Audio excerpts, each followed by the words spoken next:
Vamos então começar o 8º capítulo, no plano dos sonhos. Após alguns minutos de conversação encantadora, o irmão Francisco acercou-se do orientador, indagando sobre os objetivos da reunião da noite.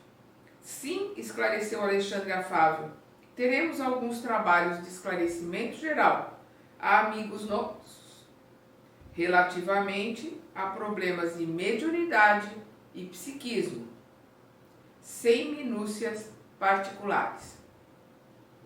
Se nos permite, tornou o interlocutor, estimaria trazer alguns companheiros que colaboram frequentemente conosco. Seria para nós grande satisfação vê-los aproveitando os minutos de sono físico.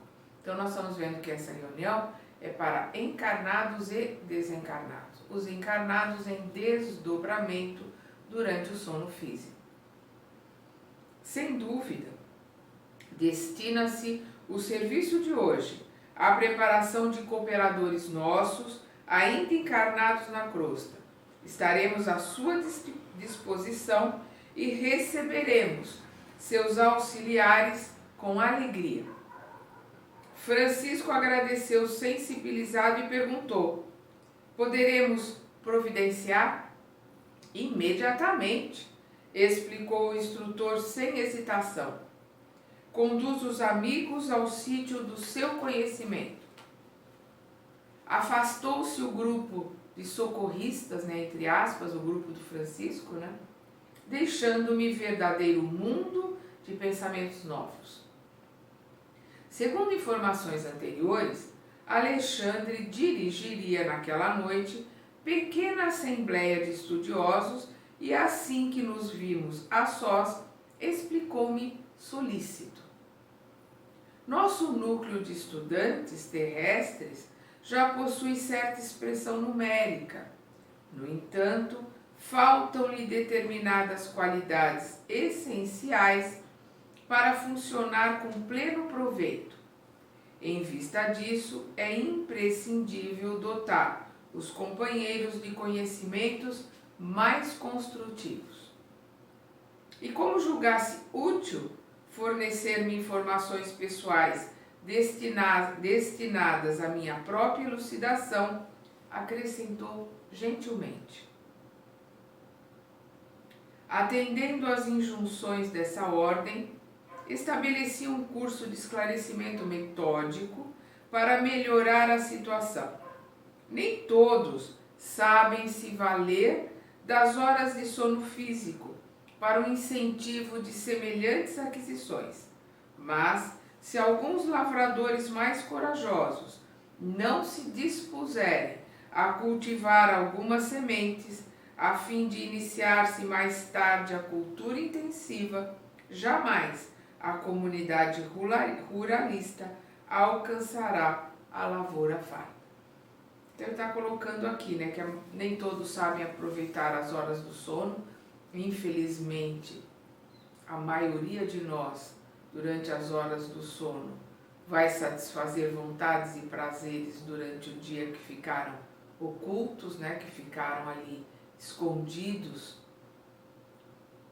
por causa da sociedade, por causa do verniz da sociedade, por causa de uma série de coisas que não são sentimentos verdadeiros. Então, durante o sono, nosso perispírito, nosso corpo, nosso verdadeiro eu, nosso perispírito se liberta e vai atrás daquilo que ele sentiu vontade durante o dia. Em compensação, de vez em quando, há o comparecimento, eu pulei um parágrafo, e sorridente acentuou, contamos em nosso centro de estudos com um número superior a 300 associados. Então é um centro de estudo com associados que se predispõe a vir toda noite, Então contamos em nosso centro de estudos com um número superior a 300 associados. No entanto, apenas 32 conseguem romper as teias inferiores das mais baixas sensações fisiológicas para assimilar em nossas lições. Então é um pouquinho mais de 10%. 10%, porque 10% seriam 30, são 32 que realmente estão, dos 300, estão assimilando e aproveitando as lições que são dadas ali durante a madrugada. E noites se verificam em que mesmo algum desses quebram os compromissos assumidos, atendendo às seduções comuns, reduzindo-se ainda mais a frequência geral. E às vezes até alguns desses 32, né, se descontrolam pela invigilância e acabam perdendo o curso, perdendo a aula. Em compensação, de vez em quando, há o comparecimento fortuito de outros companheiros, como ocorre nesta noite, em face da lembrança do irmão Francisco, que nos trará alguns amigos. E os irmãos que comparecem, indaguei curioso, conservam a recordação integral dos serviços partilhados, de estudos levados a efeito e observações ouvidas? Alexandre pensou um momento e considerou. Mais tarde, a experiência mostrará a você como é reduzida a capacidade sensorial. O homem eterno guarda a lembrança completa e conservará consigo todos os ensinamentos, intensificando-os e valorizando-os de acordo com o estado evolutivo que lhe é próprio. O homem físico, entretanto, escravo de limitações necessárias, não pode ir tão longe. Então, o que ele está colocando? O nosso eu, né, nosso eu que é eterno, vai guardar lá dentro esses ensinamentos, esses aprendizados. E o nosso ego, o avatar que nós usamos aqui na Terra, né, essa persona que nós representamos aqui na Terra, a hora que acorda, na grande maioria das vezes, não lembra de nada. Ele não se recorda de nada. Mas, aos poucos, essas mensagens, esses ensinamentos vão ficando no inconsciente e, conforme nós vamos crescendo e vamos nos melhorando, vamos buscando essas memórias que estão lá no nosso inconsciente para nos auxiliarem no estudo, no aprimoramento, no nosso crescimento. Vou repetir aqui. O homem eterno guarda a lembrança completa e conservará consigo todos os ensinamentos, intensificando-os e valorizando-os de acordo com o estado evolutivo que ele é próprio. Então vai sendo, conforme você vai buscando, vai se melhorando, vai tendo acesso a esses recônditos onde tem esses ensinamentos guardados. O homem físico, entretanto, escravo de limitações necessárias, não pode ir tão longe. O cérebro de carne, pelas injunções da luta a que o espírito foi chamado a viver, é aparelho de potencial reduzido, dependendo muito da iluminação de seu detentor, no que se refere à fixação de determinadas bênçãos divinas. Desse modo, André, o arquivo de semelhantes reminiscências no livro temporário das células cerebrais é muito diferente nos discípulos entre si, variando de alma para alma. Dependendo da elevação de cada um, ele vai ter gravado mais, digamos assim, mais na superfície, com mais fácil acesso a esses ensinamentos, se ele for já um espírito que está voltado para a sua reforma íntima, para o seu se modificar, que já está no caminho, já está apresentando as melhoras, ele vai ter esse acesso mais fácil a essas reminiscências. E aquele que está começando, está engatinhando ainda, vai ter esses ensinamentos guardados dentro dele para ele poder acessar quando chegar a hora. Desse modo, André, o arquivo de semelhantes reminiscências no livro temporário das células cerebrais é muito diferente nos discípulos entre si, variando de alma para alma. Entretanto, cabe-me acrescentar que, na memória de todos os irmãos de boa vontade, permanecerá de qualquer modo o benefício, ainda mesmo que eles, no período de vigília, não consigam positivar a origem. Então, aqueles que estão em aprendizado, aqueles que realmente estão interessados em se modificar, vão absorver, vão sentir esses benefícios, embora não possam distinguir a origem desses benefícios.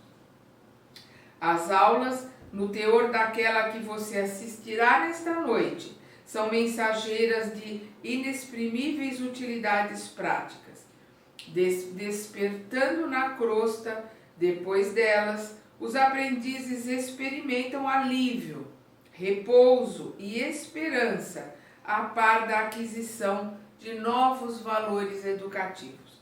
É certo que não podem reviver os pormenores, mas guardarão a essência, sentindo-se revigorados de inexplicável maneira para eles, não só a retomar a luta diária no corpo físico, mas também a beneficiar o próximo e combater com êxito as próprias imperfeições. Seus pensamentos tornam-se mais claros, os sentimentos mais elevados e as preces mais respeitosas e produtivas, enriquecendo-se-lhes as observações e trabalhos de cada dia. Perdão. Então, aqueles que estão no caminho, aqueles que estão realmente munidos de boa vontade para se melhorar, eles vão sentindo, né, como se fosse um tratamento homeopático, a conta-gotas, essas modificações e essas melhoras que esses ensinamentos vão causando neles. Perdão. Perdão. É lastimável, disse eu, valendo-me de pausa mais longa, que todos os membros do grupo não possam frequentar em massa as instruções dessa natureza. Seria de extraordinária significação o ato de se congregarem mais de 300 pessoas para os mesmos fins santificantes, recebendo em conjunto sublimes bênçãos de iluminação. Sem dúvida, redarguiu o orientador no otimismo de sempre. Perdão. No entanto, não podemos violentar ninguém. Se tem algo que todos respeitam, é o livre-arbítrio que Deus nos deu para que possamos voltar para Ele pela nossa vontade, pelas nossas escolhas, pelos nossos próprios pés. Então, se tem algo que tem que ser respeitado o tempo todo, é a nossa vontade, é o nosso livre-arbítrio. Toda elevação representa uma subida e toda subida pede esforço de ascensão, pede esforço, pede vontade, pede perseverança, disciplina, resignação para conseguir ir ascendendo, conseguir ir subindo, né, no plano vibratório, no plano espiritual. Se os nossos amigos não se aproveitam da força que lhes é peculiar, se menosprezam os seus próprios direitos divinos por olvidarem, né, por esquecerem, e por vezes detestarem os sagrados deveres que o Pai lhes confiou, como operar por eles se constitui lei primordial da vida a realização divina e eterna para cada um de nós? Então, ninguém pode tomar a decisão por nós. Ninguém pode impor para nós algo que Deus espera que aconteça pela nossa vontade, pelo nosso livre-arbítrio. Perdão. Nós é que temos que querer essa modificação e trabalhar, lutar muito por ela. A observação era profunda e indiscutível. A esse tempo, defrontáramos vasto edifício que impressionava pelas linhas modestas, embora transbordantes de luz. Vamos agora ao trabalho, convocou Alexandre resoluto. Mas, objetei por minha vez, não se efetuarão as aulas na sede do agrupamento onde se processam os serviços a seu cargo? Se o trabalho, respondeu ele atencioso, fosse puramente consagrado às entidades libertas do corpo material, poderíamos desenvolver os nossos esforços ali mesmo, com maior êxito. Mas, no presente caso, devemos atender a irmãos ainda encarnados, que vêm até nós em condições especialíssimas. E precisamos aproveitar os recursos magnéticos dos amigos que ainda se encontram igualmente em luta na Terra. Então, o que o André está colocando? O que ele está sentindo ali? Em vez deles irem para onde o Alexandre dá aula no plano espiritual, onde o André assiste às aulas dele, eles estão indo para uma casa de trabalho, para uma casa espírita, que naquela época, né, nós estamos aqui nos anos 40, naquela época eram residências, eram casas familiares, eram, né, um quartinho ou numa garagem, era em algum lugar que as pessoas separavam para fazer essas reuniões. E o que o Alexandre está colocando? Eles precisam das energias de luz, das energias que esses trabalhadores deixam na casa. Então eles precisam da egrégora, que é montada na casa através das energias dos trabalhadores, encarnados e desencarnados. Mas é a energia telúrica, né? A energia da Terra, o magnetismo que nós encarnados emanamos e deixamos na casa onde nós trabalhamos, são fontes de energia para que esses espíritos possam trabalhar. É isso que ele está colocando para o André. Eu vou repetir.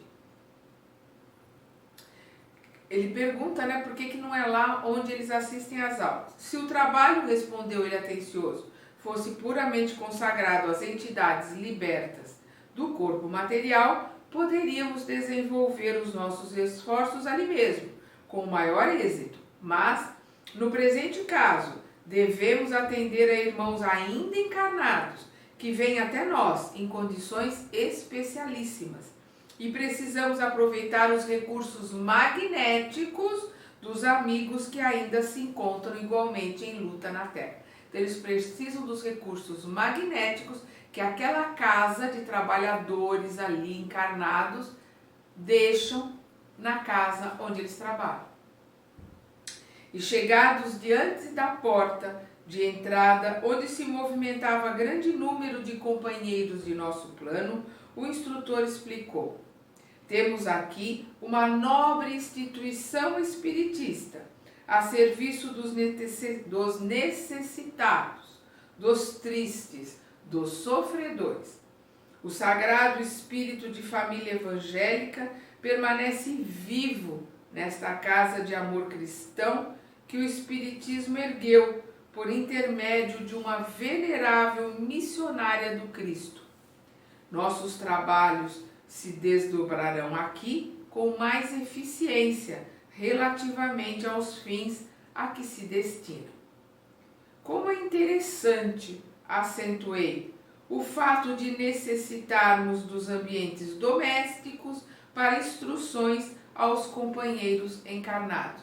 Então, precisa dos ambientes da Terra, ambientes domésticos, ambientes energizados, com energias de amor, com energias boas, né? Com energias de bons trabalhadores para poder se trabalhar com os irmãos encarnados.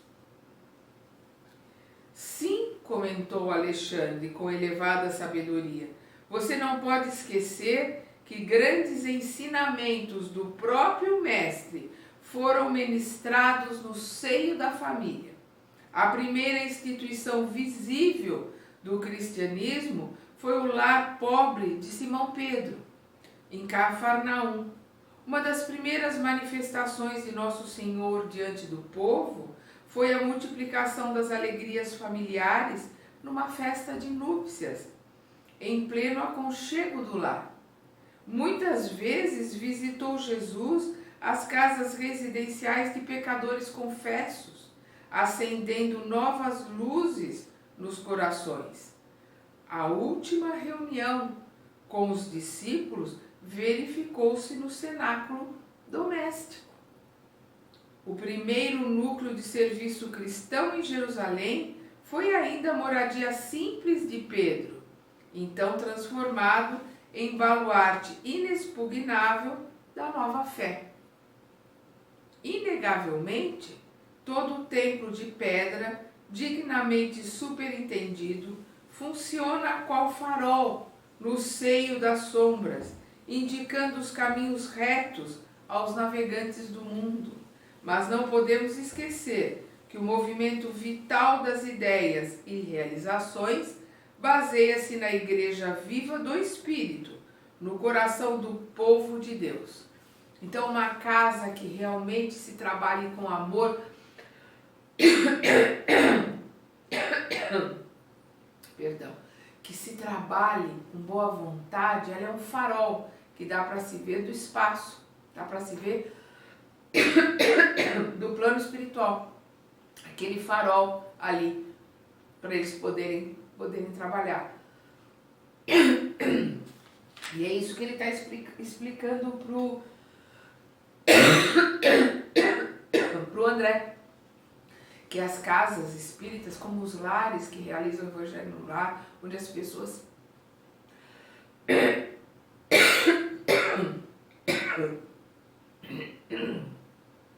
perdão,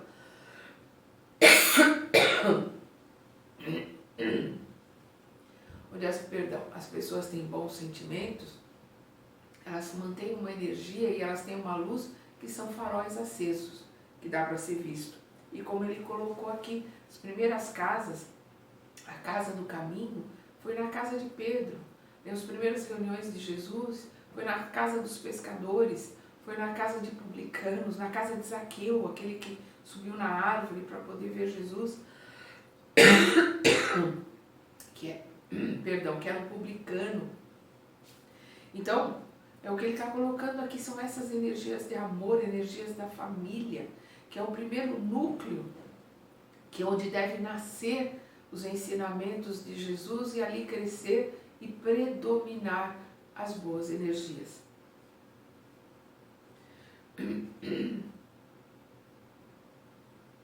É o que ele diz aqui, inegavelmente todo o templo de pedra, dignamente superintendido, funciona qual farol no seio das sombras, indicando os caminhos retos aos navegantes do mundo. Mas não podemos esquecer que o movimento vital das ideias e realizações baseia-se na Igreja viva do Espírito no coração do povo de Deus. Ou seja, o verdadeiro templo é o coração de cada um. O verdadeiro templo é a nossa alma, né? Esse corpo que sustenta a nossa alma aqui na Terra é o verdadeiro templo. E é o que emana desse templo, junto com o que emana de outros templos bem cuidados, que cria uma egrégora, que cria uma casa iluminada. Não é de fora para dentro que essa casa fica iluminada, é de dentro para fora, é de dentro do coração de cada trabalhador, é a luz que vai de dentro do templo de cada trabalhador, que vai até ali, que forma a luz que energiza e fica na casa. Sem adesão do sentimento popular na esfera da crença vivida no âmago de cada um, qualquer manifestação religiosa reduz-se a mero culto externo. Então, sem o amor, sem a verdadeira oração, sem a verdadeira vontade de trabalhar, de se modificar, de estudar, de aprender, vira só um culto externo, só mais uma casa de blá blá blá, não vira uma casa de luz. A casa de luz ela é montada a partir da luz que emana de dentro de cada um. Por isso mesmo, André, no futuro da humanidade, os templos materiais do cristianismo estarão transformados em igrejas, escolas, igrejas, orfanatos, igrejas, hospitais, onde não somente o sacerdote da fé veicule a palavra de interpretação, mas onde a criança encontre arrimo e esclarecimento, o jovem a preparação necessária para as realizações dignas do caráter e do sentimento, o doente o remédio salutar, o ignorante a luz, o velho o amparo e a esperança. O espiritismo evangélico é também o grande restaurador das antigas igrejas apostólicas amorosas e trabalhadoras. Então é o que ele está colocando aqui, que o espiritismo está resgatando a igreja como ela era antigamente, para servir aqueles que mais necessitam. Na casa espírita se recolhe alimento, se recolhe roupa, se monta enxovais, se dá curso para as mães, leva as coisas para os orfanatos e para os asilos. Tá? Isto é o verdadeiro ensinamento de Jesus. As primeiras casas, como a Casa do Caminho, era assim, para atender os mais necessitados. É o que ele coloca aqui. O espiritismo evangélico é também o grande restaurador das antigas igrejas apostólicas amorosas e trabalhadoras. Seus intérpretes fiéis serão auxiliares preciosos na transformação dos parlamentos teológicos em academias de espiritualidade, da catedrais de pedras em lares acolhedores de Jesus. Então, dos parlamentos teológicos, das pessoas ficam discutindo 6, meia dúzia, ponto, vírgula, para verdadeiras academias de espiritualidade, das catedrais de pedra em lares acolhedores de Jesus, em templos vazios e lares onde se acolherá aquele que mais necessita e onde se colocará a palavra de Jesus como ensinamento e não para ser discutido por teólogos, né, para estarem ali lustrando a vaidade, provando que cada um querendo provar que sabe mais que o outro. Daria tudo o que estivesse ao meu alcance para continuar ouvindo as encantadoras elucidações do orientador, mas nesse instante transpunhamos o limiar. Verifiquei que faltavam apenas 5 minutos para as 2 horas da madrugada.